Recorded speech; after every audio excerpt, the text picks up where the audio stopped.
The Dead, Michael Swanwick. 3 boy zombies in matching red jackets bust our table, bringing water, lighting candles, brushing away the crumbs between courses. Their eyes were dark, attentive, lifeless, their hands and faces so white as to be faintly luminous in the hushed light. I thought it in bad taste, but "This is Manhattan," Courtney said. "A certain studied offensiveness is fashionable here." The blonde brought menus and waited for our order. We both ordered pheasant. "An excellent choice," the boy said in a clear, emotionless voice. He went away and came back a minute later with the freshly strangled birds, holding them up for our approval. He couldn't have been more than 11 when he died, and his skin was of that sort connoisseurs call milk glass, smooth, without blemish, and all but translucent. He must have cost a fortune. As the boy was turning away, I impulsively touched his shoulder. He turned back. "What's your name, son?" I asked. "Timothy." He might have been telling me the spécialité de maison. The boy waited a breath to see if more was expected of him, then left. Courtney gazed after him. "How lovely he would look," she murmured, "nude, standing in the moonlight by a cliff. Definitely a cliff. Perhaps the very one where he met his death. He wouldn't look very lovely if he'd fallen off a cliff. Oh, don't be unpleasant." The wine steward brought our bottle. Chateau Latour 17. I raised an eyebrow. The steward had the sort of old and complex face that Rembrandt would have enjoyed painting. He poured with pulseless ease and then dissolved into the gloom. "Good Lord, Courtney, you seduced me on cheaper." She flushed, not happily. Courtney had a better career going than I. She outpowered me. We both knew who was smarter, better connected, more likely to end up in a corner office with the historically significant antique desk. The only edge I had was that I was a male in a seller's market. It was enough. "This is a business dinner, Donald," she said. "Nothing more." I favored her with an expression of polite disbelief I knew from experience she'd find infuriating, and, digging into my pheasant, murmured, "Of course." We didn't say much of consequence until dessert, when I finally asked, "So, what's Loeb Softener up to these days?" "Structuring a corporate expansion. Jim's putting together the financial side of the package, and I'm doing personnel. You're being headhunted, Donald." She favored me with that feral little flash of teeth she made when she saw something she wanted. Courtney wasn't a beautiful woman, far from it, but there was that fierceness to her, that sense of something primal being held under tight and precarious control that made her hot as hot to me. "You're talented, you're thuggish, and you're not too tightly nailed to your present position. Those are all qualities we're looking for." She dumped her purse on the table, took out a single-folded sheet of paper. "These are the terms I'm offering." She placed it by my plate, attacked her tort with gusto. I unfolded the paper. "This is a lateral transfer." "Unlimited opportunity for advancement," she said with her mouth full, "if you've got the stuff." I did a line by line of the benefits, all comparable to what I was getting now. My current salary, to the dollar. Ms. Softener was showing off. And the stock options. This can't be right. Not for a lateral. There was that grin again, like a glimpse of shark in murky waters. "I knew you'd like it. We're going over the top with the options because we need your answer right away. Tonight, preferably. Tomorrow at the latest. No negotiations. We have to put the package together fast. There's going to be a shitstorm of publicity when this comes out. We want to have everything nailed down. Present the fundies and bleeding hearts with a fait accompli." My God, Courtney, what kind of monster do you have hold of now? "The biggest one in the world. Bigger than Apple. Bigger than Home Virtual. Bigger than High-Vac 4, she said with relish. Have you ever heard of Kessler Biological? I put my fork down. Kessler? You're peddling corpses now? Please, post-anthropic biological resources. She said it lightly, with just the right touch of irony. Still, I thought I detected a certain discomfort with the nature of her client's product. There's no money in it. I waved a hand toward our attentive waitstaff. These guys must be, what, maybe 2% of the annual turnover? Zombies are luxury goods. Servants, reactor cleanups, Hollywood stunt deaths, exotic services. We both knew what I meant. A few hundred a year, maybe, tops. There's not the demand. The revulsion factor is too great. There's been a technological breakthrough. Courtney leaned forward. They can install the infrasystem and controllers and offer the product for the factory floor cost of a new subcompact. That's way below the economic threshold for blue-collar labor. Look at it from the viewpoint of a typical factory owner. He's already downsized to the bone, and labor costs are bleeding him dry. How can he compete in a dwindling consumer market? Now, let's imagine he buys into the program. She took out her Mont Blanc and began scribbling figures on the tablecloth. No benefits, no liability suits, no sick pay, no pilferage. We're talking about cutting labor costs by at least 2/3, minimum. That's irresistible. I don't care how big your revulsion factor is. We project we can move 500,000 units in the first year. 500,000, I said. That's crazy. Where the hell are you going to get the raw material for Africa? Oh, God, Courtney. I was struck wordless by the cynicism it took to even consider turning the sub-Saharan tragedy to a profit, by the sheer raw evil of channeling hard currency to the pocket Hitlers who ran the camps. Courtney only smiled and gave that quick little flip of her head that meant she was accessing the time on an optic chip. I think you're ready, she said, to talk with Kessler. At her gesture, the zombie boys erected projector lamps about us, fussed with the settings, turned them on. Interference patterns moirade, clashed, meshed. Walls of darkness erected themselves about us. Courtney took out her flat and set it up on the table. 3 taps of her nailed fingers, and the round and hairless face of Marvin Kessler appeared on the screen. "Ah, Courtney," he said in a pleased voice. "You're in New York, yes? The San Moritz. With Donald." The slightest pause with each accessed bit of information. "Did you have the antelope medallions?" When we shook our heads, he kissed his fingertips. "Magnificent. They're ever so lightly braised and then smothered in buffalo mozzarella. Nobody makes them better. I had the same dish in Florence the other day, and there was simply no comparison." I cleared my throat. "Is that where you are? Italy?" "Let's leave out where I am." He made a dismissive gesture as if it were a trifle, but Courtney's face darkened. Corporate kidnapping being the growth industry it is, I'd gaffed badly. "The question is, what do you think of my offer?" "It's interesting. For a lateral. It's the startup costs. We're leveraged up to our asses as it is. You'll make out better this way in the long run." He favored me with a sudden grin that went mean around the edges. Very much the financial buccaneer. Then he leaned forward, lowered his voice, maintained firm eye contact. Classic people-handling techniques. "You're not sold. You know you can trust Courtney to have checked out the finances. Still, you think it won't work. To work, the product has to be irresistible, and it's not. It can't be." "Yes, sir," I said, succinctly put. He nodded to Courtney. "Let's sell this, young man." And to me, "My stretch is downstairs." He winked out. Kessler was waiting for us in the limo, a ghostly pink presence.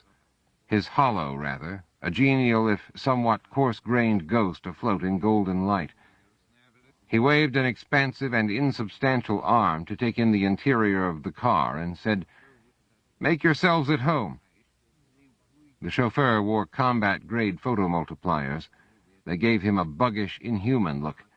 I wasn't sure if he was dead or not. "Take us to heaven," Kessler said. The doorman stepped out into the street, looked both ways, nodded to the chauffeur. Robot guns tracked our progress down the block. "Courtney tells me you're getting the raw materials from Africa. Distasteful, but necessary, to begin with. We have to sell the idea first. No reason to make things rough on ourselves. Down the line, though, I don't see why we can't go domestic. Something along the lines of a reverse mortgage, perhaps. Life insurance that pays off while you're still alive. It'd be a step toward getting the poor off our backs at last. Fuck 'em. They've been getting a goddamn free ride for too long. The least they can do is to die and provide us with servants." I was pretty sure Kessler was joking, but I smiled and ducked my head so I'd be covered in either case. "What's heaven?" I asked, to move the conversation onto safer territory. "A proving ground," Kessler said with great satisfaction, "for the future. Have you ever witnessed bare-knuckles fisticuffs?" "No." "Ah, now there's a sport for gentlemen. The sweet science at its sweetest. No rounds, no rules, no holds barred. It gives you the real measure of a man, not just of his strength, but his character, how he handles himself, whether he keeps cool under pressure, how he stands up to pain. Security won't let me go to the clubs in person, but I've made arrangements." Heaven was a converted movie theater in a run-down neighborhood in Queens. The chauffeur got out, disappeared briefly around the back, and returned with 2 zombie bodyguards. It was like a conjurer's trick. "You had these guys stashed in the trunk?" I asked as he opened the door for us. "It's a new world," Courtney said. "Get used to it." The place was mobbed. 2, maybe 300 seats, standing room only. A mixed crowd, blacks and Irish and Koreans mostly, but with a smattering of uptown customers as well. You didn't have to be poor to need the occasional taste of vicarious potency. Nobody paid us any particular notice. We'd come in just as the fighters were being presented.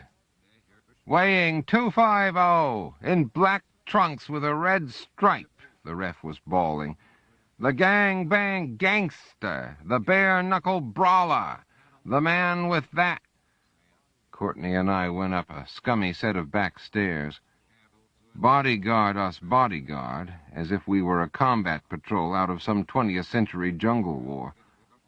A scrawny, pot-bellied old geezer with a damp cigar in his mouth unlocked the door to our box. Sticky floor, bad seats, a good view down on the ring, gray plastic matting, billowing smoke. Kessler was there, in a shiny new hologram shell. It reminded me of those plaster Madonnas in painted bathtubs that Catholics set out in their yards. "Your permanent box?" I asked. "All of this is for your sake, Donald. You and a few others. We're pitting our product one-on-one against some of the local talent, by arrangement with the management. What you're going to see will settle your doubts once and for all." "You'll like this," Courtney said. "I've been here 5 nights straight, counting tonight." The bell rang, starting the fight. She leaned forward avidly, hooking her elbows on the railing. The zombie was gray-skinned and modestly muscled for a fighter, but it held up its hands alertly, was light on its feet, and had strangely calm and knowing eyes. Its opponent was a real bruiser, a big black guy with classic African features, twisted slightly out of true, so that his mouth curled up in a kind of sneer on one side. He had gang scars on his chest and even uglier marks on his back that didn't look deliberate, but like something he'd earned on the streets. His eyes burned with an intensity just this side of madness. He came forward cautiously, but not fearfully, and made a couple of quick jabs to get the measure of his opponent. They were blocked and countered. They circled each other, looking for an opening. For a minute or so, nothing much happened. Then the gangster feinted at the zombie's head, drawing up its guard. He drove through that opening with a slam to the zombie's nuts that made me wince. No reaction. The dead fighter responded with a flurry of punches and got in a glancing blow to its opponent's cheek. They separated, engaged, circled around. Then the big guy exploded in a combination of killer blows, connecting so solidly it seemed they would splinter every rib in the dead fighter's body. It brought the crowd to their feet, roaring their approval. The zombie didn't even stagger. A strange look came into the gangster's eyes then, as the zombie counterattacked, driving him back into the ropes. I could only imagine what it must be like for a man who had always lived by his strength and his ability to absorb punishment, to realize that he was facing an opponent to whom pain meant nothing. Fights were lost and won by flinches and hesitations. You won by keeping your head. You lost by getting rattled. Despite his best blows, the zombie stayed methodical, serene, calm, relentless. That was its nature. It must have been devastating. The fight went on and on. It was a strange and alienating experience for me. After a while, I couldn't stay focused on it. My thoughts kept slipping into a zone where I found myself studying the line of Courtney's jaw, thinking about later tonight. She liked her sex just a little bit sick. There was always a feeling, fucking her, that there was something truly repulsive that she really wanted to do, but lacked the courage to bring up on her own. So there was always this urge to get her to do something she didn't like. She was resistant. I never dared try more than one new thing per date, but I could always talk her into that one thing, because when she was aroused, she got pliant. She could be talked into anything. She could be made to beg for it. Courtney would have been amazed to learn that I was not proud of what I did with her. Quite the opposite, in fact. But I was as obsessed with her as she was with whatever it was that obsessed her. Suddenly, Courtney was on her feet, yelling. The hologram showed Kessler on his feet as well. The big guy was on the ropes, being pummeled. Blood and spittle flew from his face with each blow. Then he was down. He'd never even had a chance. He must have known early on that it was hopeless, that he wasn't going to win, but he'd refused to take a fall. He had to be pounded into the ground. He went down raging, proud and uncomplaining. I had to admire that. But he lost anyway. That, I realized, was the message I was meant to take away from this. Not just that the product was robust, but that only those who backed it were going to win. I could see, even if the audience couldn't, that it was the end of an era. A man's body wasn't worth a damn anymore. There wasn't anything it could do that technology couldn't handle better. The number of losers in the world had just doubled, tripled, reached maximum. What the fools below were cheering for was the death of their futures. I got up and cheered too. In the stretch afterward, Kessler said, "You've seen the light. You're a believer now." "I haven't necessarily decided yet." "Don't bullshit me," Kessler said.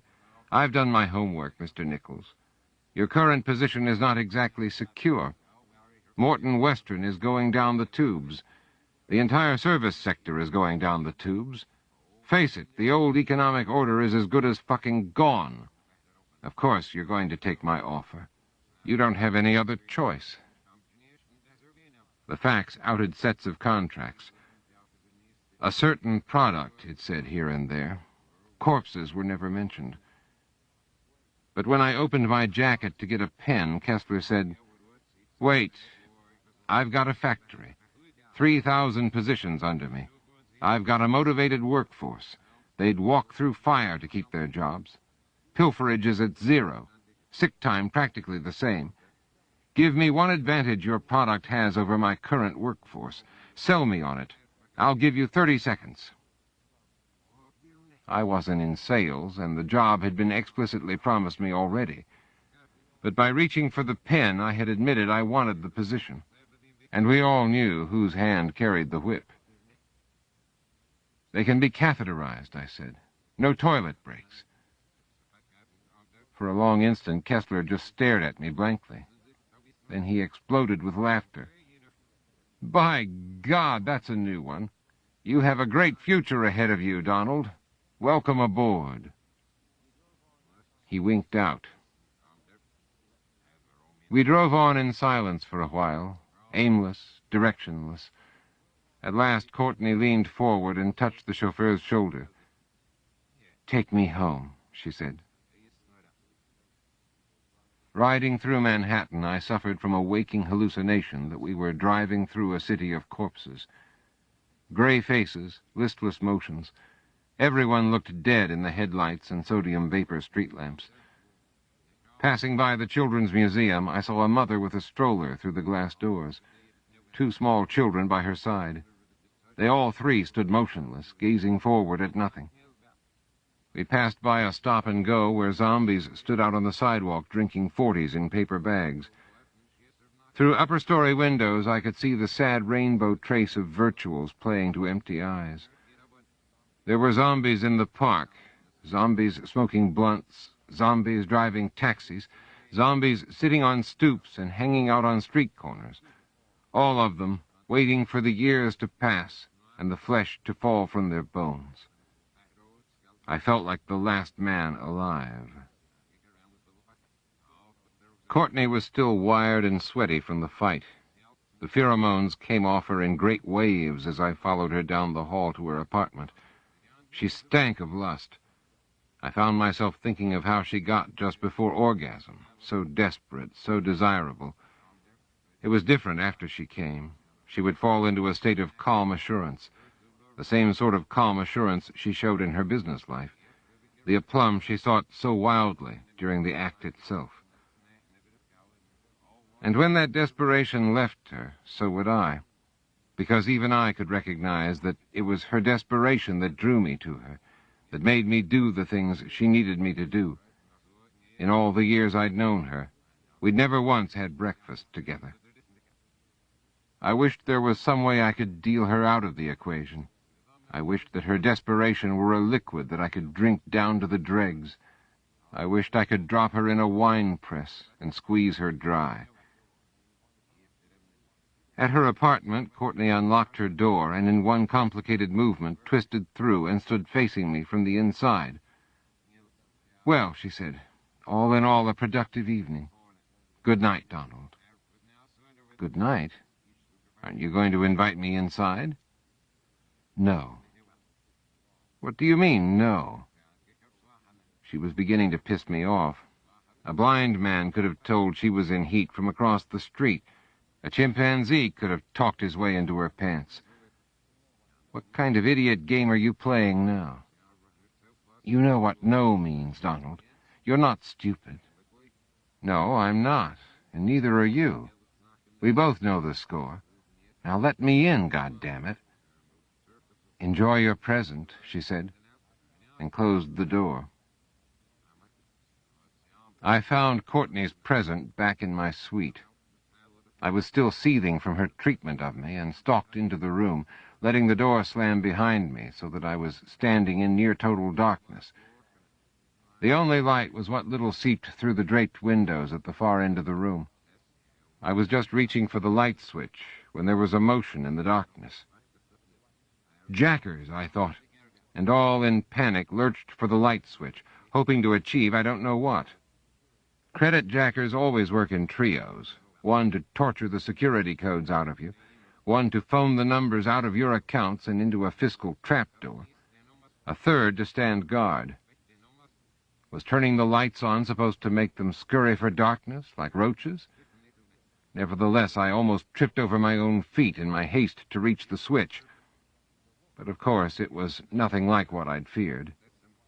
It was a woman. She stood by the window in a white silk dress that could neither compete with nor distract from her ethereal beauty, her porcelain skin. When the lights came on, she turned toward me, eyes widening, lips parting slightly. Her breasts swayed ever so slightly as she gracefully raised a bare arm to offer me a lily. "Hello, Donald," she said huskily. "I'm yours for the night." She was absolutely beautiful. And dead, of course. Not 20 minutes later, I was hammering on Courtney's door. She came to the door in a Pierre Cardin dressing gown, and from the way she was still cinching the sash and the disarray of her hair, I gathered she hadn't been expecting me. "I'm not alone," she said. "I didn't come here for the dubious pleasures of your fair white body." I pushed my way into the room, but couldn't help remembering that beautiful body of hers, not so exquisite as the dead whore's, and now the thoughts were inextricably mingled in my head. Death and Courtney, sex and corpses, a Gordian knot I might never be able to untangle. "You didn't like my surprise?" She was smiling openly now, amused. "No, I fucking did not." I took a step toward her. I was shaking. I couldn't stop fisting and unfisting my hands. She fell back a step, but that confident, oddly expectant look didn't leave her face. "Bruno," she said lightly, "would you come in here?" A motion at the periphery of vision. Bruno stepped out of the shadows of her bedroom. He was a muscular brute, pumped, ripped, and as black as the fighter I'd seen go down earlier that night. He stood behind Courtney, totally naked, with slim hips and wide shoulders and the finest skin I'd ever seen. And dead. I saw it all in a flash. "Oh, for God's sake, Courtney," I said, disgusted. "I can't believe you, that you'd actually... That thing's just an obedient body. There's nothing there. No passion, no connection, just physical presence." Courtney made a kind of chewing motion through her smile, weighing the implications of what she was about to say. Nastiness won. "We have equity now," she said. I lost it then. I stepped forward, raising a hand, and I swear to God I intended to bounce the bitch's head off the back wall. But she didn't flinch. She didn't even look afraid. She merely moved aside, saying, "In the body, Bruno. He has to look good in a business suit." A dead fist smashed into my ribs so hard I thought for an instant my heart had stopped. Then Bruno punched me in my stomach. I doubled over, gasping. 2, 3, 4 more blows. I was on the ground now, rolling over, helpless and weeping with rage. "That's enough, baby. Now put out the trash." Bruno dumped me in the hallway. I glared up at Courtney through my tears. She was not at all beautiful now, not in the least. "You're getting older," I wanted to tell her. But instead I heard my voice, angry and astonished, saying, You goddamn fucking necrophile." "Cultivate a taste for it," Courtney said. Oh, she was purring. I doubted she'd ever find life quite this good again. 500,000 Brunos are about to come on the market. You're going to find it a lot more difficult to pick up living women in not so very long. I sent away the dead whore. Then I took a long shower that didn't really make me feel any better. Naked, I walked into my unlit suite and opened the curtains. For a long time, I stared out over the glory and darkness that was Manhattan. I was afraid, more afraid than I'd ever been in my life. The slums below me stretched to infinity. They were a vast necropolis, a never-ending city of the dead. I thought of the millions out there who were never going to hold down a job again. I thought of how they must hate me and my kind, and how helpless they were before us. And yet, there were so many of them, and so few of us. If they were to all rise up at once, they'd be like a tsunami, irresistible. And if there was so much as a spark of life left in them, then that was exactly what they would do. That was one possibility. There was one other, and that was that nothing would happen. Nothing at all. God help me, but I didn't know which one scared me more.